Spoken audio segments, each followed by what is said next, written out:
युवती को बेहोश कर किया था दुष्कर्म। बेसुध अधमरी हालत में सीढ़ियों से घसीटी गई थी युवती।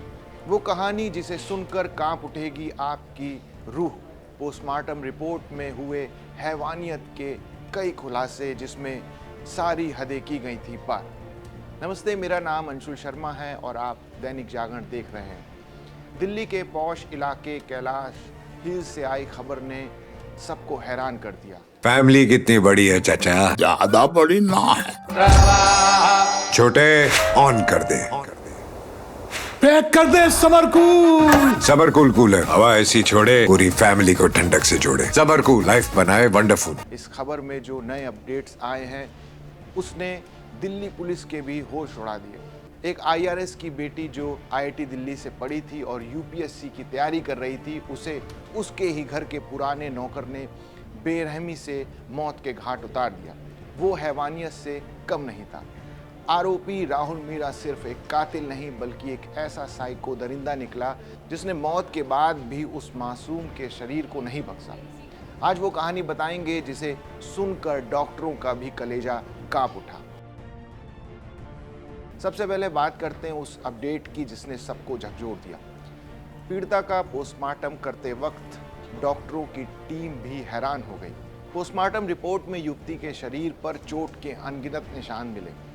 उसकी नाक की हड्डी टूटी पड़ी थी और चेहरे, होठों व हाथों पर दांतों से काटे जाने के गहरे निशान थे। डॉक्टरों का कहना था कि आरोपी ने युवती के साथ बर्बरता की हद पार कर दी। रिपोर्ट में पुष्टि हुई कि युवती की मौत गला घोटने की वजह से हुई, लेकिन उससे पहले उसके साथ जो हुआ वो रूह कांपा देगा। पुलिस की जांच में एक बेहद खौफनाक पहलू सामने आया है। राहुल मीरा ने इस पूरी वारदात को घर के चौथे फ्लोर पर बने स्टडी रूम में शुरू किया था। वहां युवती को बेसुध करने के बाद राहुल उसे सीढ़ियों से घसीटते हुए नीचे तीसरे फ्लोर तक लेकर आया। पोस्टमार्टम रिपोर्ट में युवती के हाथों, पैरों और हथेलियों पर जो रगड़ और खरोच के निशान मिले, वो इसी बेरहमी का नतीजा था। वो युवती को इसलिए नीचे लाया था ताकि तीसरे फ्लोर पर मौजूद तिजोरी और लॉकर को खाली कर सके। वारदात के दिन सुबह 6:39 पर घर में दाखिल हुआ। वो जानता था कि सुबह के वक्त अधिकारी और उसकी पत्नी जिम जाते हैं। अंदर घुसते ही उसने युवती को बहाना बताया कि उसकी मां ने उसे पैसे देने के लिए बुलाया है। जैसे ही युवती ने पूछा कि वो घर के अंदर कैसे आया, राहुल ने उसका गला पकड़ लिया। युवती ने अपनी अस्मत और जान बचाने के लिए संघर्ष किया, लेकिन नशे में धुत राहुल ने पास रखे मोबाइल चार्जर की तार से उसका गला घोट दिया और पास पड़े भारी टेबल लैंप से उसके सिर पर कई वार किए। इससे युवती बेहोश हो गई, जिसके बाद उस हैवान ने दुष्कर्म की वारदात को अंजाम दिया। राहुल मीरा केवल हत्या करने नहीं बल्कि बड़ी लूट को अंजाम देने आया था। उसे पता था कि घर की अलमारी और लॉकर आईआरएस अधिकारी की पत्नी या उसकी बेटी के फिंगर इंप्रेशन से ही खुलते हैं। युवती को घसीटकर तीसरे फ्लोर पर लाने के बाद राहुल ने बेहोश और अधमरी युवती की उंगली लगाकर लॉकर खोलने की कोशिश की, लेकिन युवती के हाथों और उंगलियों पर इतना खून लगा था कि बायोमेट्रिक सेंसर ने काम नहीं किया। इसके बाद उसने पेचकस से लॉकर तोड़कर 1.5 लाख रुपए और करीब 3 लाख के जेवर लूट लिए।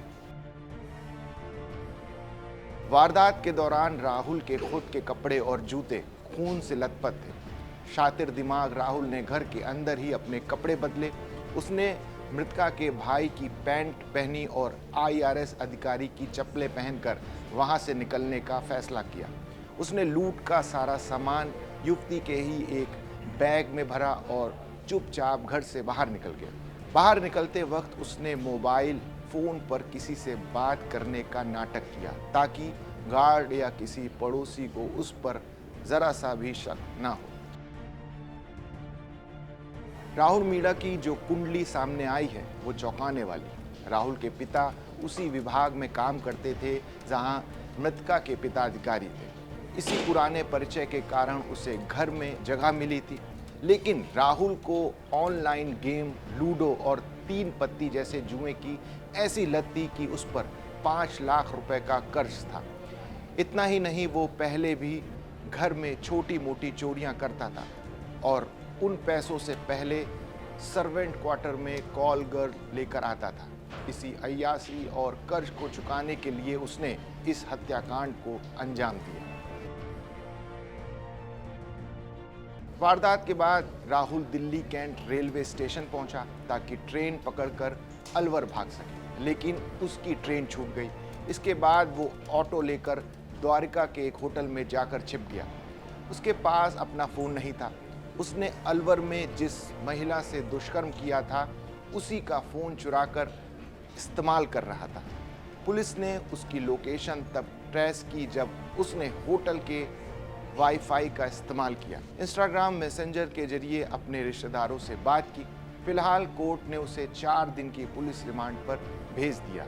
ये घटना न केवल सुरक्षा पर सवाल उठाती है बल्कि ये भी बताती है कि घर के सहायकों पर ज़रूरत से ज़्यादा भरोसा करना कितना महंगा पड़ सकता है। एक होनहार छात्रा जिसका सपना देश की सेवा करना था, उसे एक सन की जुआरी ने अपनी हवस और लालच की भेंट चढ़ा दिया। इस खौफनाक केस पर आधारित आपकी क्या राय है?